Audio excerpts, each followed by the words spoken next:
Welcome back, ladies and gentlemen, to a Fight Companions. Oh yeah, I'm so excited. It's been a while. I'm here with my buddy. You've heard him on the show before, Liam Dunlop. What's up, my man? Nothing much, man. Busy.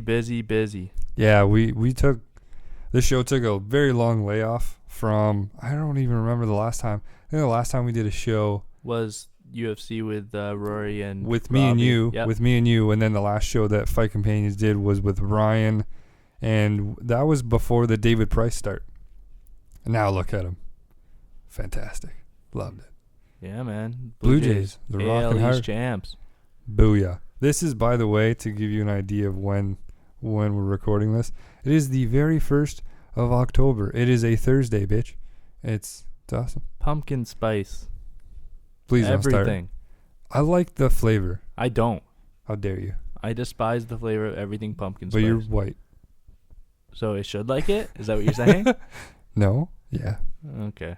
I don't, though. It's okay. It's okay. To start off the show today, man, it's a bummer. On Monday, Eric Rohner. If you don't know who Eric Rohner is, it's not like I knew him personally. It just really bummed me out. You act like you do, though. I know, it's weird. You act like he's your best friend. Man, I was just really bummed out. I was seriously, when I read it, It's sad news. He died. He died on Monday. He's a base jumper, and I think his parachute malfunctioned. I didn't really read into it. All I needed to see was it was Eric Rohner, and he passed away. You can put 2 and 2 together of how he passed away. Can you let the he was know who he is? Yeah. Yeah, no, I know. I'm getting there. Okay. He was in Nitro Circus. If you ever watch Nitro Circus, it's a fucking awesome show. It is good. Came on in 2008, I want to say. You can check it out on Netflix. On They have MTV. the movie. Yeah, and they do like the tours all around and stuff. It was just a bummer to see him pass away. Everyone's all depressed and stuff. Anyway, it was a bummer. Rest in peace. Rest in peace. We're going to get on to some UFC stuff, though. For those of you that have never listened to the show before, usually we do talk about some UFC and then we'll talk about some WWE, but we won't be talking about WWE from now on. It takes up too much time in the show and stuff like that. Even though we're fans and we like what's going on, rather stick to UFC and then move on from there. And then speaking of UFC, let's talk about UFC Japan that happened last Saturday. The main event was Josh Barnett and Roy Big Country Nelson. What do you think, buddy? You didn't watch it, right? Of course I did. You did watch it. Come on. I wasn't too sure. You went to sleep, sir. No, I stayed up. Oh, you actually watched it? No, I didn't watch it. I was watching a podcast. Anyways, Josh Barnett, I feel so bad for Roy Nelson, but Roy Nelson showed how good his chin was. Yeah. Josh Barnett landed 215 total strikes, 146 significant. He hit him 78% of the time. He swung or kicked. And he was wearing Roy down with leg kicks, body kicks. And it was just, Roy's belly was just jiggling the whole fight. And it was Usually does, though. But he was getting kicked in it hard. Yeah, but that's his defense, though. All the cheeseburgers? You ever see him get kicked in the gut? The man doesn't flinch. It's you want to scary. know why? Because he has that, yeah. Yeah. Cheeseburgers and Exactly. chicken. It's like Trailer Park Boys. Pretty much. Just a dirty cheeseburger, tiger, whatever the fuck. Whatever it is. What, Randy? Yeah. Okay, Randy. Yeah. But yeah, it was an alright Dirty fight. mustard tiger, that's what it is. I think everyone knew it was either a first or second round knockout or it was going to go to a decision because you could see they got tired because they're huge. I didn't think it was going to go to decision at all. When I heard it was going to a decision, I was like, what? That can't be. Why? I just didn't, because they're both heavyweights, man. Usually a heavyweight fight on occasion, like on average, they will not last 5 rounds. But they get tired, and then they just end up lying on each other for the last 3 rounds. True. No, not most of the time. Some of the time, like, they'll just start swinging, and one of them will crack them, and then they'll just go down. Like, usually, to me, that's what I find. 15 minutes of the entire fight was on the ground. So yeah. They were just lying on each other. Like, the 4th and 5th round, they were lying on each other. Okay. And that's what usually happens with those big yeah. boys. They get tired after those first and second rounds of just throwing haymakers and trying to knock the other guy out. Then they end up lying on each other, and it's pretty boring to see. That's why I did not like that being the main event. Yeah. I think Uriah Hall versus Gegard Mousasi should have been. Yeah, that was a good fight. One thing, though, that I can't stop thinking about Roy is how much longer can he do this? Not long. Because he takes way too many shots, especially to his face. I read a stat somewhere that he has absorbed over 750 significant punches in his fights in the UFC, and over 500 of them were to his head. And he hasn't been in the UFC that long. No, but he was a fighter before that, though. So are you talking about just UFC, though? Yeah, I'm just talking about That's UFC. Crazy. Yeah, that's insane. Because all this talk now with like concussions, not even just head trauma in general, and is it worth being in this sport for all the head trauma and stuff? I mean, you look at a list of fighters. Look at Shane Carwin. Yep. Look at that one dude that just fought a few weeks ago, brand new, first fight in the UFC, won his first fight and retired. Because he didn't want like brain trauma. And he beat Sam Stout. Yeah, that was the fight. Yeah. And then just said, nope. Screw it. Peace. I got my win in the UFC. I'm out. I got my money. I'm dipping, even though he probably didn't get paid that much. But still, he's dipping. Yeah. And then even guys like Brendan Schaub, who's still under contract, but he won't fight because of the brain. Not only that, but he's got like a million other things going for him anyway. He's not good anymore, I feel. Yeah, no. Yeah. But he's got his podcast and stuff going, The Fighter and the Kid with Brian Callen, huge fan. And all that stuff. So, but like, there's a lot of fighters like that won't fight because, or at least they're more aware of it now, and it might be an issue later on down the road. It definitely will be, because what is the most important part of your body? Your brain. Yeah. Your head. You need that to live, and you can see all these WWE fighters, these boxers, just they're dying young. And it's scary to see, and it's mostly due to head trauma. Yeah. And UFC is the sport to get hurt with your head. You're trying to either knock somebody out, you're trying to choke them out, or trying to break a limb on their body. That's what the sport is. Yeah, it's amazing. Either or. It's an amazing sport. Yeah. But no, for sure. Sometimes you gotta some athletes gotta say enough is enough. Yeah. And we're gonna start seeing a lot of those early retirements. Yeah, for sure. Like, and we've already started seeing a lot of them too. I just wonder if it's going to be that much of an issue down the road where it's really going to affect the sport and the people that want to participate in it.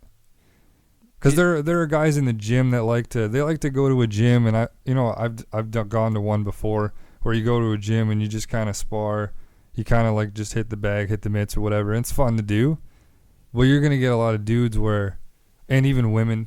Men and women, where it's like, do I really want to do this? Do I really want to go through a career with this and risk getting further injury? Because I stopped because I started getting headaches. And you weren't even pro. And I wasn't even pro. I was just going to the gym messing around. Exactly. Just messing around. And then one day, after a long sparring heavy kind of day, I went home, got a headache, and I had like a constant headache. Even when I took Advil, it's like a headache for like 3 days straight. It was weird, and I just stopped going. Just imagine these guys that are getting punched 200 times in the matter of 25 minutes. Yeah, it's weird. Like, that's not good for you. No. Doctors got to start stepping in and saying that they're guys. Like, say, Roy Nelson's doctor. I wouldn't be surprised if they start stepping in. And they even, like, write notes to the UFC. Like, not write notes, but just tell the UFC, my guy can't do it anymore. Like, it's not good for his health. No. Well, I mean, yeah, I don't really know. Like, we could talk about this all day long. Of course. About head trauma and stuff and how it's bad for you, and obviously, but it's just something that it's got to be looked at, I think, more by the UFC. Even if it's just like every 6 months, you get a MRI or like a CAT scan on your brain. That's a great idea. Something like that. That's a great idea. But then again, you'd have to like look at the results and then objectively say, okay, is it enough where he has to stop now? Or he or she, and then are they willing to let that person go? That is the thing. Yeah. But continuing on with UFC Japan, Uriah Hall and Gegard Mousasi. Speaking of head trauma, Uriah Hall caused some head trauma to Gegard Mousasi with that spinning back kick and then flying knee. That was amazing. That was so unexpected. Did not see that coming. He's a flashy fighter. That's what he does. He either does it flashy or he loses. Yeah. He won in the second round, like a few seconds 8 in. seconds in. Yeah. And then, but the ref didn't stop it for another 20 seconds when Uriah was just beating the piss out of Mousasi on the ground.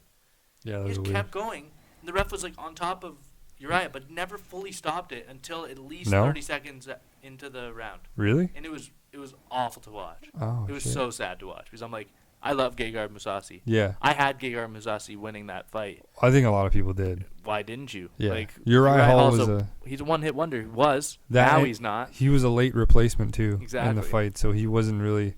This was definitely the biggest fight of Uriah Hall's career. And he showed it. The fact that he won still blows my mind. I can't believe it. And not only that, but he's going to fight again soon. 193 he's fighting in. Yeah, in Australia. Yeah. Against Robert Whittaker. For those of you that don't know, Michael Bisping got injured. He hurt his elbow. He's going to be out for a few weeks. He has to get minor surgery. He's only going to be out for a few weeks, though, so we'll see what happens. I honestly think Uriah Hall versus Whittaker, whoever wins that fight, either fights Bisping or Bisping holds out and fights Anderson Silva, because Anderson Silva has said that when he comes back, he wants to fight Michael Bisping. Yeah.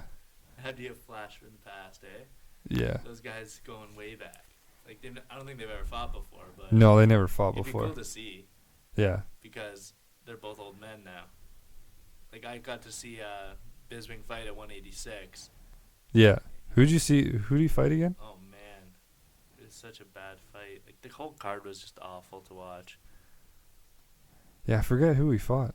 UFC 186. Who he fight? Shit. CB Dalloway. Oh, that's who it is. Yeah. It wasn't nothing special, but still got to see Michael Bisping, right? Yeah. That's what I was. He's one of my favorite fighters. Yeah, so. we've both seen him fight. I saw him fight at UFC 152 against Brian Stan. You were there too. That's cool. You were there too, weren't you? No, I went to 154 in Montreal. Oh, that's right. GSP versus Condit. True. Forgot about that. I thought you were at 152. You were at 165 with me. Yeah. Well, not with me, but you were there at the same time as me. Yeah, best fight of all time. Yeah, no. Uriah Hall with the upset. Big time win for him. He was ranked. He wasn't even in the rankings. Yeah, and now he's in number 10. Except I don't get I guess the Robert Whittaker, he's coming in as a last minute replacement. But Whittaker's number 14. It's not going to do much for him. But maybe it'll solidify him more because everyone thinks Mousasi was a lucky win. Yeah, a lot of people have been saying that because I'm not really sure why Gegard ducked in. He pretty much ducked into the kick. But yeah, I think he might have been going for a takedown or something. I'm not 100%. I'd have to watch it another 5 times. But he gave him it. Yeah, it looked like he was almost slipping a punch, which doesn't make sense. Really low punch. Yeah, I don't know. It was a weird placement that Mousasi was in. He ducked into it though, for sure. It was just so unexpected. Now he's fighting Whittaker, and then who else is in this middleweight division? Ooh, I got an email. About time. Thanks, man. Captain Popular over here. You know how I do. It's all about them internships for school. Another one thing, speaking of rankings and stuff, where is Jon Jones at? Because there's some news that came out about Mr. Johnny Bones Jones. I don't think he's even ranked. No, they stripped him out. Yeah, they think they took him right off the leaderboards. Damn. Yeah. Harsh. Well, our boy get no time in jail. Ridiculous. I love Jon Jones as a fighter. For those of you that don't know what's up, Jon Jones, if you don't know what happened to him earlier this year, please Google it. For sure, Google it. If you're a fight fan, you know what's good. You know it's good. But he was in court. I forget what day this week. But the ruling was, let's see. He got probation for 18 months, and I think he has to do like 72 hours, like volunteer at the Boys and Girls Club. What is that, though? 72 hours is nothing to him. What does he have to do right now, except for train? Nothing. Give him some jail time so he can think about what he did. We would have gone to jail. Oh, for sure. But I mean, I don't know. Yeah, I understand your point, but I'm glad he didn't get jail time. Why? Because I want to see him fight. He would fight afterwards anyways. Yeah, but he'd lose more time in his career. It's his fault. I know. I'm just being selfish. You are selfish for that, but I feel he is a human being. Yeah. An elevated human being because of what he does for a living. Yeah. And because people love him. But if it was one of us, people love or hate him. Okay, yeah. I'll correct myself on that. But if it was one of us, yeah. we'd be sitting in a jail cell right now. Oh, absolutely. Hit and run is one of the top things with vehicles. Yeah. It's a big no-no. And finding drug paraphernalia in his car. Mm-hmm. And injuring the person in the other car. A 25-year-old woman who was pregnant broke her arm. Yeah. Without using an arm bar. Yeah. So he can break arms other ways. But you can't run away. I want to see him fight. Man up. No, I understand Stay that. at the accident. Yeah, I understand that. I don't know why he ran. I don't know what their reasoning was for him running and then coming back, grabbing a stash of money, and then running away again. Total disrespect. No, for sure. Like, I want to see him back, though. I do too. That's the thing. I don't know. Let him sit in a jail cell for a week. I feel you. A week. Give him a week so he can think about what he did. Yeah. Floyd Mayweather went to jail. Look at him. He's the greatest of all time. Yeah, but he still gets that knock of being a domestic abuser. That's completely different. I know exactly what you're going with that. Yeah. Like, it's a totally different crime. But Jon Jones and the prosecutors of the case, they have to man up, put him in a jail cell, forget about him for a week. Mm-hmm. Just let him go. Let him have his cute little bologna sandwiches with no mayonnaise or anything on it. Bologna, that seems fancy for them. Come on. Do you ever watch jail and stuff? They get bologna with just dry bread, like gross bread. Oh, really? Come on. Do they get condiments? Maybe like a packet of mustard? I'm not too sure. I don't like mustard. I don't either. That's why it's jail. But let him go to jail. No ketchup? Probably not. What the It wouldn't be Heinz. It wouldn't be Heinz. Oh, it'd be that dumb Kraft stuff. Yeah. Or Hunt's or something. Hunt's? The hell is that? Exactly. You don't want to know. But just give him some jail time. Forget about him. He'll come back. He'll be a better man. Don't give him 72 hours. Better man. But don't give him 72 hours to work with kids. So why are you here, Jon Jones? Yeah, I hit a pregnant woman with a car, and I ran away from it. I ran away from my problems. You don't tell them. That's not... You go, hey, kids, gather around. We have a special guest for you today. Your little feet running. Nice. Okay, cool. Nice sound effects. Thanks, man. And then sitting down. All right, sit down, everybody. Everybody sits down cross-legged. All that stuff. All right, folks. We have the former UFC Ultimate Fighting Championship light heavyweight. That's not how it works, is it? They don't say UFC and Ultimate Fighting Championship. I know, but like I was just making emphasis. Ultimate Fighting Championship, and it's a little bunch of little kids. Oh, wait, so he fights for a living? Boys and Girls Club though, isn't it just you get like a brother or like a sister, like you mentor? Brothers and Sisters Club. Oh, is that what it is? Oh, yeah. What's the Boys and Girls Club? Boys and Girls Club is pretty much like a YMCA for us. YMCA, like you can do like summer camps and all that stuff. Oh, okay. Daycare. Oh, okay. Sports and swim and all that fun jazz. Oh, respect. Okay. Huh. Either way, it's a weird talk. It's like, hey, I'm the 1% of 1%ers. How'd you become so successful? Well, you know, I just kind of do it. Punch people in the face. And I'm really good at it. Yeah. That's about it. Okay, cool. Can I do that? No, you can't. I'm Can I try? No. No. Timmy, you're fat. Sorry. You're 5, and you've got more rolls on me than a croissant. That's rude, but... More rolls than a croissant. Croissant has rolls. There's like layers. You should say like more rolls than a bakery, you know? I guess. These rolls are in bakeries. It's a lot of rolls. That makes it funny. Whatever. Do they get mayo in jail? Do you think they get mayo? Mayo. It's like a regular I don't think they get condiments, man. I don't think so. I think they just deal with it. Bummer. Mm-hmm. That's why you're in jail, man. Like, oh, you murdered 4 people? Okay, well, let's just give you bottles of ketchup for your pizza. That'd be amazing. I know. What if for you got pizza? What's wrong with pizza? How do you eat pizza? you slice it and eat it. Oh, you don't eat it with ketchup. I don't know why I said pizza with ketchup. Okay, respect. Okay. Speaking of respect, how about Felice Herring? What do you think about that stuff? Okay, the pictures are nice. Okay, they're nice. I'll give them respect on that. However, and I had a very spirited debate with a friend of mine. Spirited. Sorry. I'm just messing with you. Debate with a friend of mine who brought this issue to light. And I was like, okay, yeah, I can see your point of view. And then we got deeper and deeper and deeper into it. What did he say? I want to talk to you in the show. So he was saying how he was pissed off that the UFC was promoting these Felice Herring pics.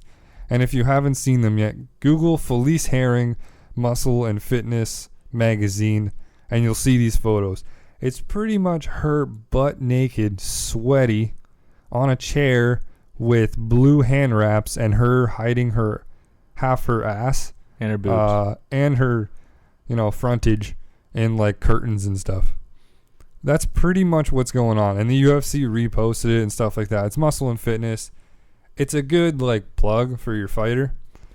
But the thing is though, is it a bad road for the UFC to go down if they're using sexuality to promote their fighters?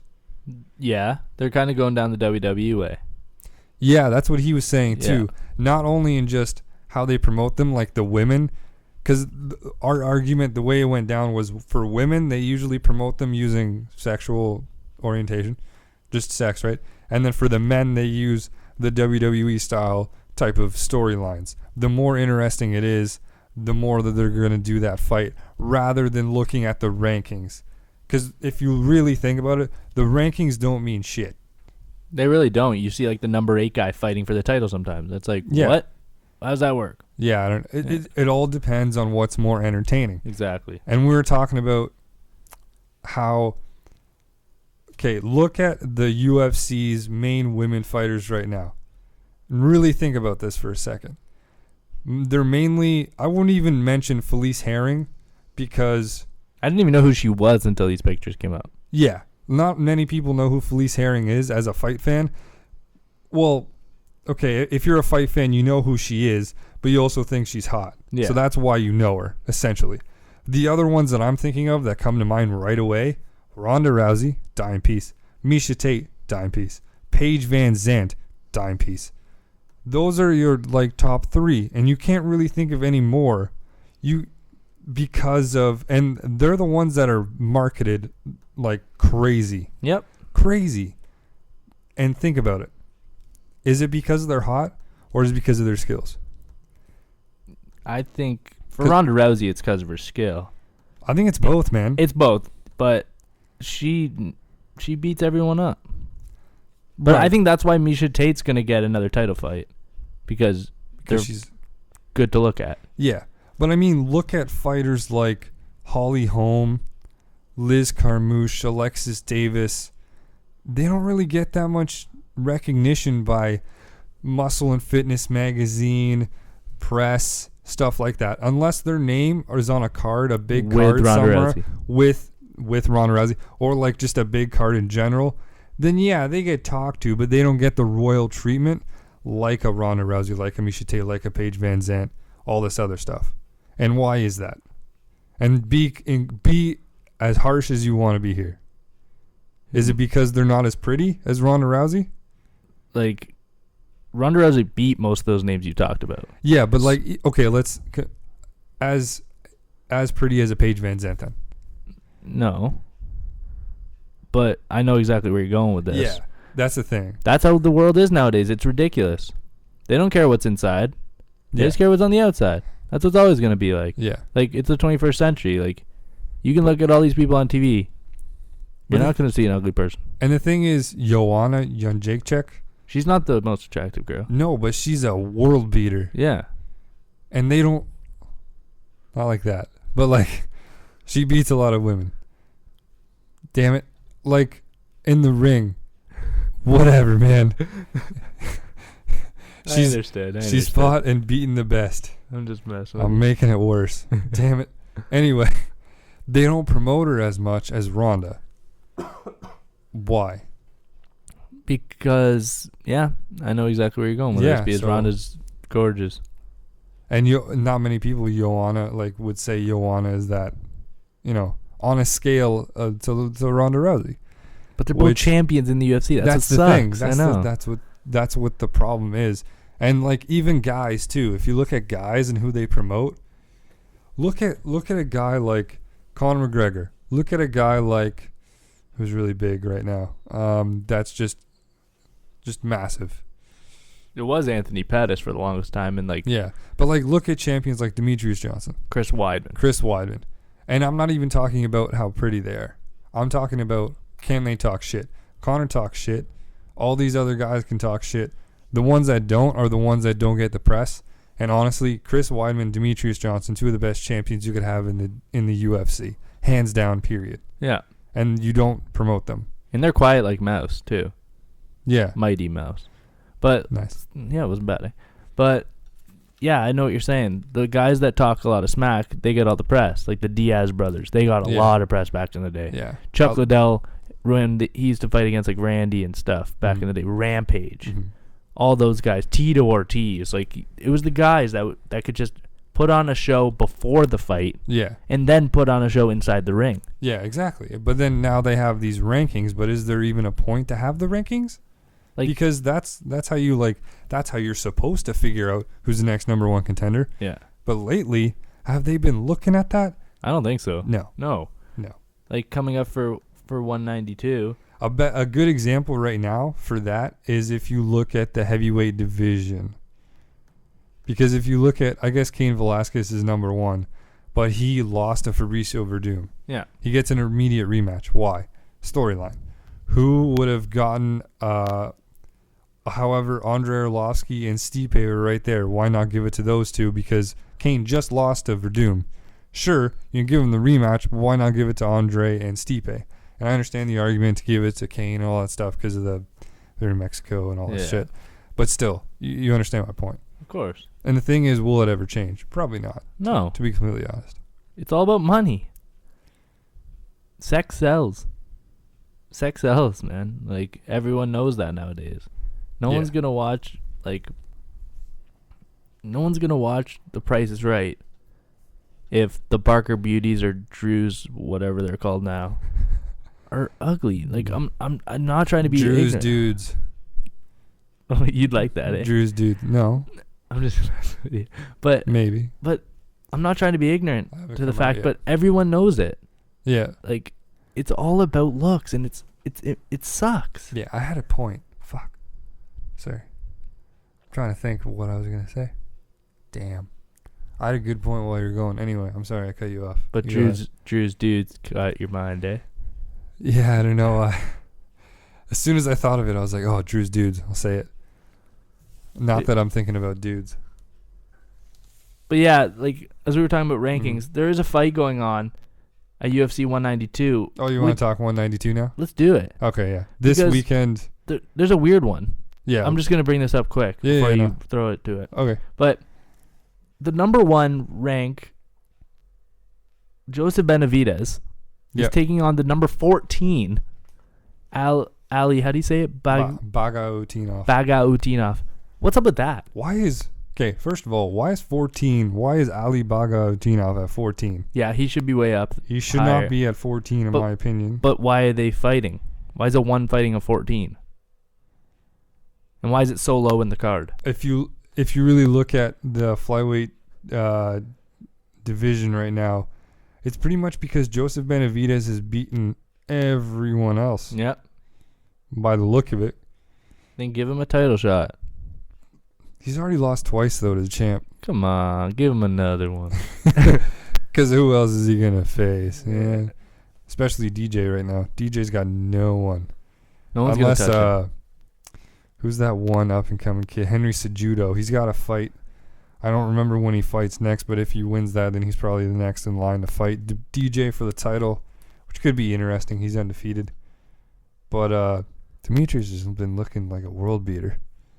He's outstanding. He's unstoppable, man. But let's talk about UFC 192, which is happening this Saturday night in Houston, Texas, which is the main event, ladies and gentlemen. funny enough, we were talking about Jon Jones earlier. The UFC light heavyweight title is on the line as Daniel DC Cormier puts up the belt for the very first time against number 2 ranked Alexander the Mauler Gustafsson. Yeah, it's a big fight. This is a weird matchup. It's a weird fight. It's a weird matchup for sure. DC is a lot shorter, and the reach is heavily favored for Gustafsson. But can Cormier take Gustafsson down? That's the thing. See, I don't think so. What are you thinking? Okay. The way I'm breaking this one down is by looking at how each one fought Jon Jones. Okay. Because they both fought Jon Jones. So Gustafsson was the harder fight for Jon Jones. Oh, easily. Cormier was actually an easy fight for Jon Jones, which is weird because Cormier beats everyone up. But Jones is Cormier's only loss. Cormier couldn't take Jones down. Jones took Cormier down whenever he wanted. However, he couldn't take down Gustafsson until the later rounds when Gustafsson was tired. But that was after a war of a fight already. And he only took him down twice out of, I don't know how many attempts. A lot. It was in the double digits. Yep. And Gustafsson was able to take Jones down at least once or twice in the fight as well. And that was early in the round. He popped right back up, put a takedown's a takedown. So I think Cormier won't really be able to get Gustafsson down unless he cracks him with something. And then Gustafsson might be able to take Cormier down, but I think they're even as far as wrestling goes. Because I think Gustafsson defense is too good for Cormier. And I think Gustafsson or Daniel Cormier's wrestling is too good for Gustafsson to try to wrestle with DC. Yeah. I think they're kind of even in that aspect. And then it comes to the striking, and as you said, the advantage as far as height and reach goes is Gustafsson, and he knows how to use his reach. Oh, yeah, he does. That's going to be trouble for Cormier. I agree. I totally agree. As we're looking on the UFC website right now, the grappling numbers very good as you were putting it out. Yeah. Their takedown accuracy both around 40%. Takedown defended almost 87% for Gustafsson. That's outstanding for such a tall guy with such long legs. Yeah. And yeah, Daniel Cormier is only at 78. And I say only like it's nothing, but that's still that's outstanding. a big number. Yeah. It's a huge number. Go ahead. No, I was going to say, who'd you got in that fight? I got Gustafsson. Yeah, me too. I've wanted Gustafsson to get another chance since 165. Yeah. Because that fight was the best. What do you think of this? Let me paint this picture for you. It's going to be Gustafsson Jones 2. Where? If Gustafsson wins. Where? Toronto? No. Oh, you give it the UFC 200? Yeah, eh? I think so. I think that could be right. I think that could work. Unless the UFC wants to bring him back sooner. I could see that happening because he doesn't have any restrictions. Yeah. That was another thing too. The Jones deciding was a plea. It was a plea deal, so he had no jail time, and now he has no restrictions either with scheduling, hours when he can leave his house, nothing. So he's free. Technically, this weekend, if something happens, he's like, "Yo, put me in there. Play, I want to be in there." He can, man. So that's the weird thing. I don't know if they might wait till all the way to UFC That's a long 200, time. But I don't know. Gustafsson's going to have to fight. I keep saying like Gustafsson's going to win. Yeah. But whoever wins this one's going to have to fight probably 197. Yeah, I can see that. Yeah, and then probably the champion will be at 200 as well. Yeah. But I don't know who else they would fight. Honestly, I think Ryan Bader, if he beats Evans this weekend at 192. You never know, man. That's going to be a good fight. But like Bader is on a 4-fight win streak. He was in talks to do the Cormier fight. Instead, they gave it to Gustafsson. Why? Don't know. Rankings, there he goes. That makes a little more sense. Gustafsson's ranked 2. Yeah, Bader's no, ranked that definitely makes sense. But I'm surprised they didn't do Bader because of all the shit talk they did. I know, so much. It was weird. But I'm glad they did the Gustafsson one. But then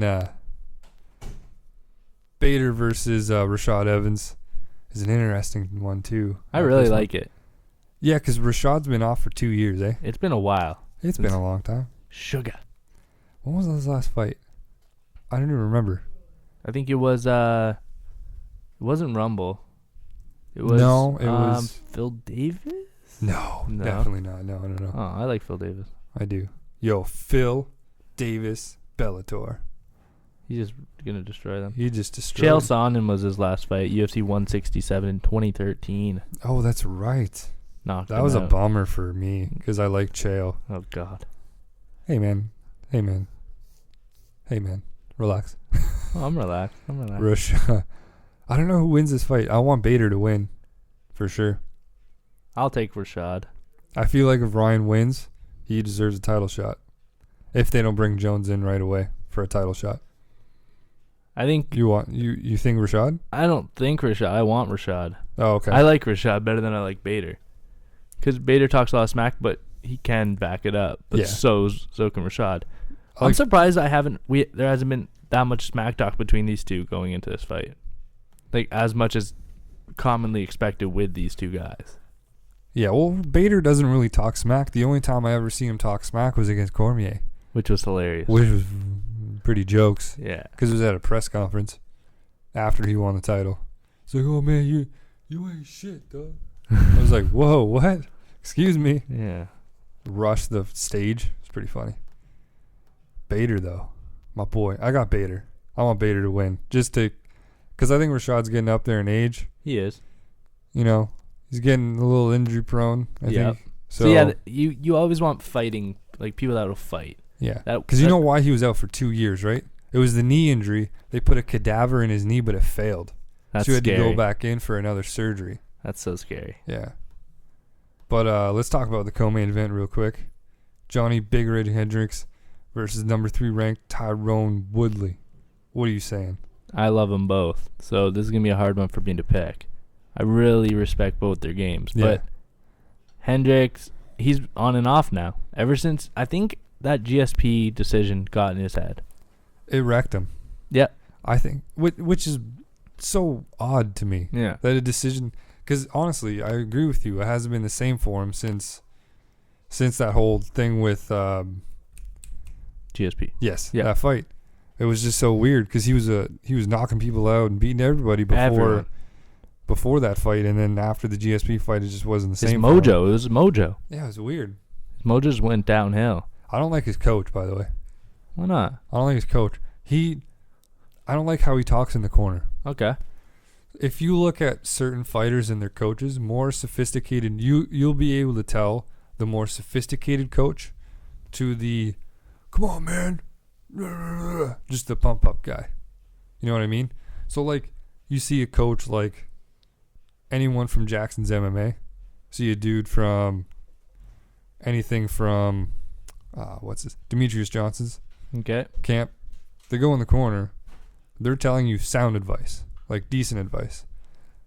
Any other coach, like Johnny Hendricks' coach, when he takes you to the corner, he pretty much tells you, oh, F this guy up. You got to go back in there. You got to win this round. You're not going to win this fight. It's like, dude, you're not helping your fighter at all. Psyching him out. Pretty much. I want Tyrone Woodley to win this fight just to change things up. Because if Big Rig... He's been on the way up for so long. If Big Rig wins, I don't want to see Big Rig versus Robbie again if Robbie... Or Condit. Yeah. And I don't want to... The first fight was interesting between Big Rig and Condit, but I don't want to see that again either. Yeah. I'd rather see something different. Yeah, I think Woodley might be the next superstar of the welterweight division. If he defeats Hendricks, I think he's just going to move his way up and be the champion for a long time there. Condit? No, Woodley. Oh, Woodley. Yeah. Really? I love Woodley, man. You think he'd be like a long-time champ, though? I think he could beat everyone. But really? I think he could. It just depends. What about Carlos Condit? Exactly. That's still a question. There are great matchups. That's the thing. But I think Woodley could hold on to the throne if he gets up there and defeats one of those big guys. And Johnny Hendricks is a good start. Mm-hmm. I think there's a lot of people in this welterweight division that's just stacked. Gunnar Nelson's a big one. He's ranked number 11. Yep, the Icelandish. Man, he trains with Conor McGregor. I think he could do something big at welterweight. Same thing with Calvin Gastelum, but his weight is a question. Yeah, he's always up and down, yeah. Can he make 170 is the question. That next fight for him is interesting against Matt Brown. That's going to be a good one. Number 5 versus number 15. Like, what's up with that? He's number 15 only because he went down to middleweight for a while. True. Actually, it wasn't even a while. I think he had like one fight there. Against, who did he fight? He fought. Is he even ranked anymore? Wasn't it, no. Man, why am I not remembering his name? He used to be the Strikeforce welterweight champion. Nate Marquardt. Oh, Marquardt. Thank you, Nate Marquardt. Yeah, he's not even in the ranking. Did he retire? I think he did retire. Yeah. Okay, that makes sense. But still, a lot of people in this welterweight division that can make things interesting. But yeah, I want Woodley to win just to change things up a bit in the division. Man, this card looks sick. I haven't really had a chance to look at the rest of this card. Sean Jordan versus Ruslan Magomedov. I don't want to talk about this. No? I don't like it. You don't like that fight? I think Sean Jordan, he's been in it too much. And he needs to go home. Is this dude the brother of Khabib? Looks just like him. He's got the same name. Interesting. And then you like the Jessica Ai versus Juliana Pena fight, right? Yeah, I think it's just something different. It looks like a good fight. I just think it's finally something different in the women's. It's two girls that like to stand and bang. Yeah. It's not going to be a boring fight. I can't believe this is speaking of, let's go to the early prelims real quick, even though we probably won't talk about it for that much. But for sure, let's talk about Sergio Pettis versus Chris Carriazo, who's ranked number 10 in the bantamweight division. It's in the early prelims. That's in the UFC Fight Pass only early prelims. Yeah. That you can't even see on television anywhere. Yeah. Which I think is ridiculous. Sergio Pettis was supposed to be the next up-and-coming star. He's a beast, man. Kind of. I like him. Yeah. He's really entertaining to watch. He is. He's Super fun like his brother. Yeah. And Chris Carriazo is too. So I think that's a good fight. And I'm disappointed I'm probably going to have to miss that because I don't have the fight pass. Yeah, neither do I. That's a bummer. Well, we'll see what happens anyway with the results. Another one that I want to talk about super quick is this kid that's 19 years old. He's on the early prelims too on Fight Pass. The Sage Northcutt, the one we were talking about earlier. Yep. Sage Northcutt versus Francisco Trevino. Sage Northcutt. Okay, just Google his name and then just wait. Hold.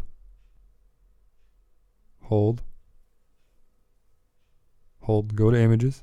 Look. Scroll. Pretty boy. I'm just going to say pretty boy. Okay, you get the idea. Nice hair. Great body. He's a model. I'm pretty sure he's actually a model too. Probably. He's a lightweight too. Damn. Okay. He's 5-0 from the U.S. He is a pretty boy, like you said. And he's 19 years old. He's been doing this his entire life. He's been doing this since he was 4 years old. The funny thing is, though, how they discovered him. So, I was telling you this earlier. There's this show that Dane is doing with Matt Serra and Nick the Tooth. Nick the Tooth is like one of his best friends, and Matt Serra is a highly regarded former UFC fighter, now trains with Chris Weidman in New Jersey.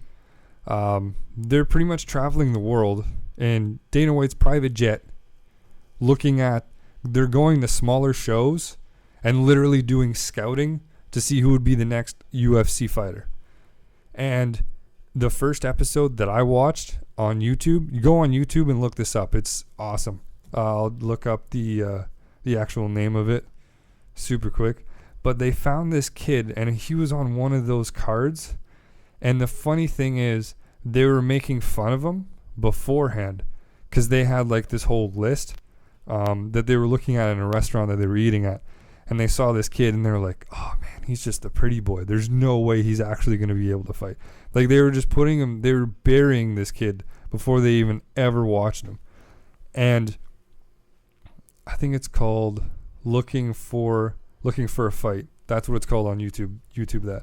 But they saw this kid, and they were saying, oh, he's just a pretty boy. He's not going to be able to fight. Then they watched him fight, and oh, my God.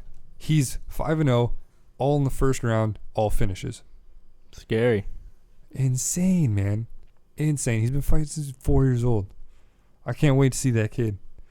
It's so interesting, though. He's the third one of the youngest guys ever to be employed by the UFC as a fighter. It's crazy. And just picked out of the blue.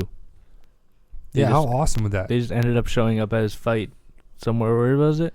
I think this one was in Atlanta, Georgia. Like, just it was probably like a bar fight, pretty much. Luckiest dude ever. It was in a decent venue. It looked like. Yeah. But luckiest thing ever. All those guys that everyone was pumped up that Dana was there. He was with Evander Holyfield too, and all this stuff. It's pretty interesting to see. Mm-hmm. It's a very interesting show to go watch on YouTube. For sure, go check that out. It was fun to watch. And it's just fun to see how Dana interacts with his buddies. And just how Matt Serra is and stuff. Serra's super funny. You ever watch some of his interviews? I just remember him from back when he used to fight against like Matt Hughes and GSP and all those guys. He's an intense dude when he was fighting. But now that he's retired, I honestly go into stand-up comedy, like stand-up. He's so funny. He doesn't need to. He has this show and he's training. He's making money just training one of the best in the world. Yeah, for sure. So he doesn't care. He has his own school. Yeah. And he trains with Ray Longo and all those guys. So he's good, but I mean, he's just so funny. If you get a chance, go check that dude out. Let's see. I think that's about it. You got anything else you want to say, bud? No, I think it's been a terrific show. Yeah. We covered a lot of things. We'll come back. We'll probably come back next week or the week after and talk about how we think UFC 192 went. Yeah. Well, okay. This is the plan for the show. Just to let you guys know. Now that we're back in school and all this stuff, we're in television broadcasting and communications. They changed the name, eh? I heard. Yeah, so it's weird. They're gonna put film in the name too. I haven't learned anything about film. Yeah, I know. They're implementing film into the program. Oh, okay, interesting. But we have a studio in our facilities, and we're gonna try to utilize that. We try to do this show in the studio. However, it was pretty busy the last few days for first year's training for tests and stuff. But we're gonna try to get into the big studio. That way, we have actual video as well when we do the podcast next, which I think would be pretty cool, because since you guys never seen us before, that and yeah, pretty much covers it. Make sure to go like Fight Companions on Facebook, follow us on Twitter, and go subscribe on the YouTube page. Oh, and before we go, let's promote MLink. So me and Liam, we do Mohawk basketball. Our team is the Mohawk Mountaineers. And last year, myself and Liam, not together, we only did a game together. Yeah, unfortunately. Which is kind of a bummer. Yeah. We commentate for the basketball teams at Mohawk. And now this year, me and you, we're going to be the team. We're going to be the go-to team for the Mohawk Mountaineers men's and women's basketball teams. Go check that out. Go check out those games on MLink. Just YouTube MLink, and it'll be the first pop-up there. All the games that we do are streamed live. It's good basketball, guys. Yeah, it's good great. basketball, folks. The team is always really good. The Mohawk basketball teams are always fantastic. We've just been lucky that way. And yeah, it's a good show. Me and Liam are pretty entertaining on the mic, especially when we do basketball too. But yeah, go check that out. We'll message. We'll send out like a tweet or something, or on Facebook when we're gonna do stuff, like the games, when they're gonna be, etc., etc. When you can go check out the live links. I don't know when this podcast is gonna be put up because I'm busy the next couple days, but we'll see. Hopefully it'll be up by Friday or Saturday, either or. I will let you know once the podcast is up. Anyway, thanks for listening. Go check out all those YouTube, Facebook, Twitter, Fight Companions. Either way, I'm Kevin Ferrer with my Fight Companion, Liam Dunlop. And that's Fight Companions, and we'll see you next time. Peace.